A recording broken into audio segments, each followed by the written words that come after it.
ഞാനിപ്പോൾ തിരുവനന്തപുരത്താണുള്ളത്. എന്തിനാണ് തിരുവനന്തപുരത്ത് വന്നിരിക്കുന്നത് എന്ന് ചോദിക്കുകയാണെങ്കിൽ, ഓയിൽ പെയിൻറ്റിങ്ങിൻ്റെ ഒരു വലിയ ശേഖരമാണ് ഞാൻ നിങ്ങൾക്ക് പരിചയപ്പെടുത്തുന്നത്. ആരാണ് ആ കലാകാരൻ? അദ്ദേഹത്തിൻ്റെ ജോലി എന്താണ്? ഓയിൽ പെയിൻറ്റിങ് തന്നെയാണോ, അല്ല മറ്റു വല്ല ജോലിയും ചെയ്തിരുന്നു?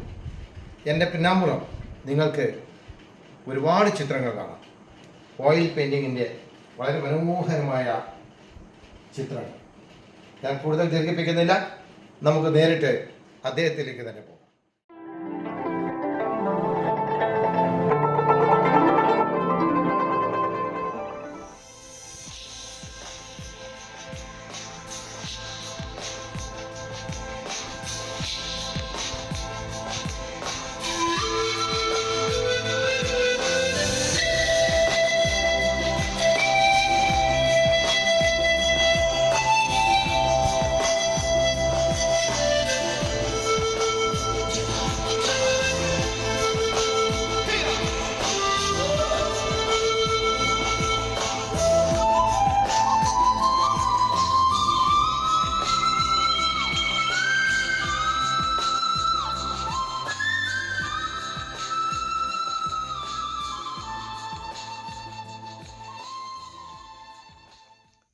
സാർ നമസ്കാരം. നമസ്കാരം.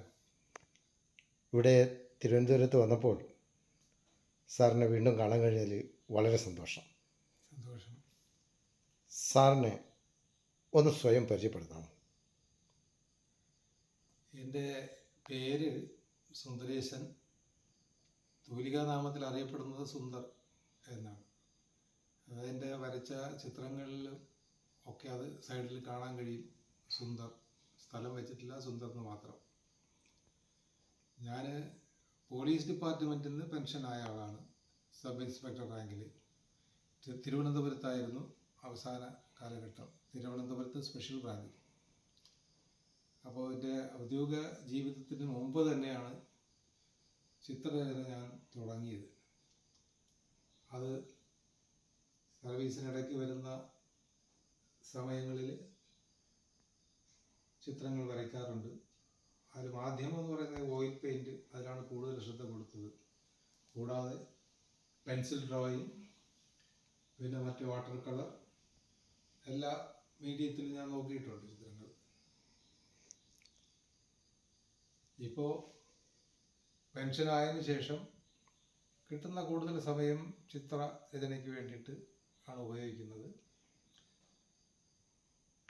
ഇപ്പോൾ കുറേ ചിത്രങ്ങൾ വരച്ചിട്ടുണ്ട്, പലർക്കും സംഭാവനയായിട്ട് കൊടുത്തിട്ടുമുണ്ട്. ഇതുവരെയും സെയിലായിട്ടൊന്നും ചെയ്തിട്ടില്ല. ഇപ്പോൾ എൻ്റെ സ്നേഹിതനായ അജിത് കോവോട്, അദ്ദേഹം യാദൃശ്ചികമായിട്ട് ഒരു സ്ഥലത്ത് വെച്ച് കാണാൻ കഴിഞ്ഞു. അങ്ങനെ വീട്ടിലേക്ക് വന്ന സമയത്താണ് ഈ ചിത്രങ്ങളെല്ലാം കണ്ട സമയത്ത് ഇങ്ങനൊരു വീഡിയോ ചെയ്യാൻ വേണ്ടിയിട്ട് അദ്ദേഹം തയ്യാറായത്. അത് ചെയ്തുകൊണ്ടിരിക്കുന്നത്. ഓക്കെ സാർ, നമുക്ക് ഒരു കാര്യം ചെയ്യാം.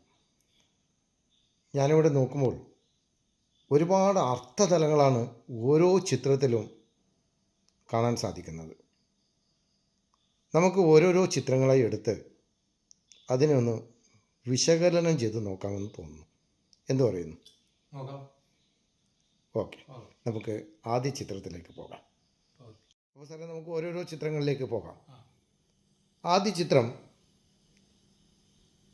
ഒരു സംസ്കാരത്തിൻ്റെ നേർക്കാഴ്ചയാണ്.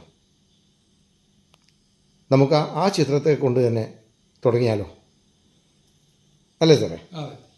അപ്പോൾ പറയൂ സാർ, ഇങ്ങനെയൊരു ചിത്രം വരയ്ക്കുവാനുണ്ടായ പ്രചോദനം എന്താണ്? ഇതിൻ്റെ പിന്നാമ്പുറത്ത് വല്ല കഥയുമുണ്ടോ? ഒന്ന് വിശദമാക്കാമോ? ശരിക്കും ഇത് പറഞ്ഞു കഴിഞ്ഞാൽ, ഇത് ഞാനൊരു ചിത്രം ഒരു ഫോട്ടോ കണ്ട് അത് ഇഷ്ടപ്പെട്ടു, വരയ്ക്കാനുള്ള ഒരു ഐഡിയ മനസ്സിൽ തോന്നി, അങ്ങനെയാണ് ഇത് വരച്ചത്. ശരി. ഏകദേശം ഒരു 15 വർഷത്തിന് മേലെയായി ഈ ചിത്രം വരച്ചിട്ട്. അപ്പോൾ അതിൻ്റേതായ ചെറിയ പോരായ്മ, അതായത് കാലപ്പഴക്കത്തിൻ്റെ ചെറിയ പോരായ്മകൾ ഇതിനകത്ത് കാണാൻ കഴിയുന്നുണ്ട്. അതായത് ശരിക്കും പറഞ്ഞു കഴിഞ്ഞാൽ, ആറ്റുകാൽ പൊങ്കാലയോടനുബന്ധിച്ച് തമിഴ്നാട്ടിൽ നിന്നും വന്ന ഒരു ഗ്രൂപ്പ്, അതിൽപ്പെട്ട ഒരു അമ്മയാണ് ഈ കാണുന്നത്. അതെ. അവർ ചിത്രത്തിന് നിങ്ങൾക്ക് മോഡലായിട്ട് നിന്ന് തന്നതാണോ അല്ല? അല്ല, ഇത് പത്രത്തിൽ കണ്ടതാണ്. അതായത് ഇവരുടെ ഈ വേഷം കണ്ടിട്ട് ഒരു ഫോറിനർ, ഒരു സായിപ്പ്, പൊങ്കാല കാണാൻ വന്നൊരു സായിപ്പ് ഈ വേഷവിധാനം കണ്ടപ്പോൾ അദ്ദേഹത്തിന് ഇഷ്ടപ്പെട്ടു.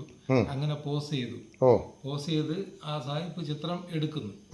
ആ സായിപ്പ് എടുക്കുന്ന ചിത്രം വേറൊരാൾ പകർത്തിയതാണ് ഈ കാണുന്ന ചിത്രം. അത് ശരി. അപ്പൊ ഇതിന്റെ പശ്ചാത്തലം പിന്നെ അമ്പലത്തിന്റെ പരിസരവും ഒക്കെ ആയിരുന്നു ഇതിനകത്ത് ഉണ്ടായിരുന്നത്. പിന്നെ ഈ ഒരു ഫിഗർ മാത്രം എടുത്തിട്ട് അതിനൊരു വേറൊരു പശ്ചാത്തലം കൊടുത്തിട്ട് ഒരു ഗ്രാമാന്തരീക്ഷത്തിൽ നിൽക്കുന്ന ഒരു പ്രായമായ ഒരു സ്ത്രീ, അങ്ങനെ ഉദ്ദേശിച്ചുകൊണ്ടാണ് ഇത് വിദൂരതയിലേക്ക് ഇങ്ങനെ നോക്കി നിൽക്കുന്നത്. അങ്ങനെയാണ് ഇത് ഈ ഒരു ചിത്രത്തിന്റെ പിന്നാമ്പുറം പറയാനായിട്ട്. ഈ അമ്മയുടെ വേഷവിധാനം കാണുമ്പോൾ തന്നെ ആ ഒരു സംസ്കാരവും ഏത് നാട്ടുകാരിയാണ് അല്ലെ ഏത് സംസ്ഥാനക്കാരിയാണ് എന്നുകൂടെ നമുക്ക് ഊഹിക്കാൻ പറ്റുന്നുണ്ട് അല്ലേ? ഒരു തമിഴ്നാട്ടുകാരി അമ്മയല്ലേ ഇത്? ഒരു പാട്ടി നമ്മൾ തമിഴ് അല്ലേ? അതെ. ഓക്കെ. ഇത് എത്ര വർഷമായി സാറേ ഈ ചിത്രം വരച്ചിട്ട്? ഇതിപ്പോൾ ഏകദേശം ഒരു 15 വർഷം കഴിയും. വർഷത്തിന് മേലെയായി. ഓക്കെ.